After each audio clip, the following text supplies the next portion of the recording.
Gipit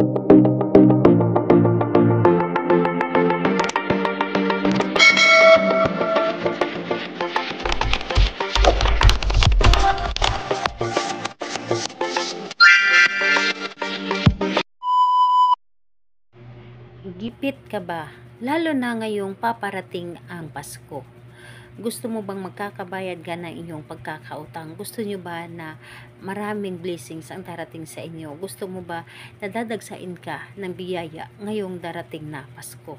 Ito ang aking ituturo sa inyo ngayon na isa sa mga pamamaraan ng aking mga ginagamit bago ako bumangon o sa pagkagising ko sa umaga.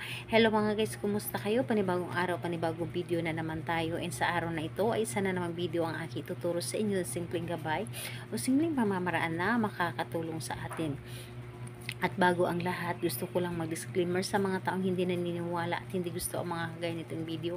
Please skip this video and maghanap kayo ng videos na gustong gusto nyo, dahil ang video na ito ay para lamang ito sa mga taong naniniwala and gusto mag-try. Sa lahat po ng mga nagko-comment dito sa aking video dito sa loob ng aking channel, mag-ingat sa lahat ng mga nagre-reply sa inyo na dinadala kayo sa kanilang WhatsApp Imo app upang makaiwas po tayo sa scam. Ngayon po ituturo ko sa inyo paano nga ba tayo laging siswertihin, paano tayo laging hindi mauupo, paano tayo meron laging laman ng ating mga wallet. So, dito po is kailangan na naniniwala ka and positive kang tao dito, dahil kapag negatibo kang tao and lagi na lang negative yun na sa isip mo, ay hindi mo ito mapapagana.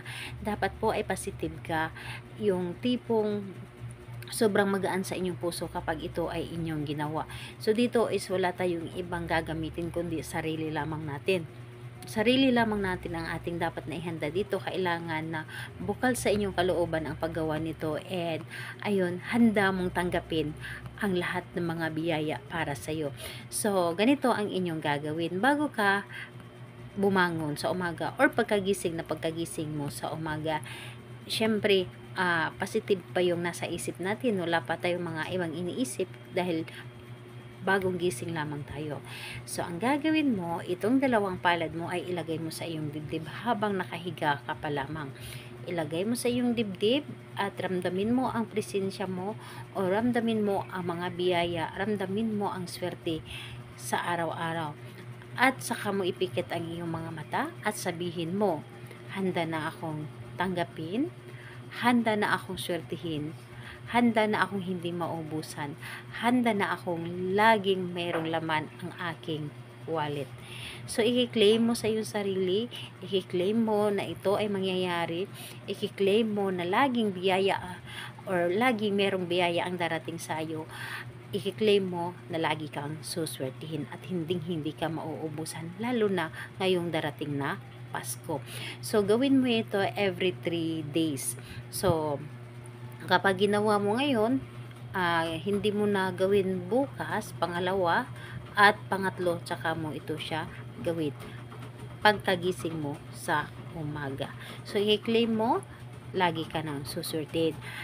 Tunay yan, mabisa yan, dahil yan ang lagi kong ginagawa every 3 days or every 3 mornings. So, ayun po.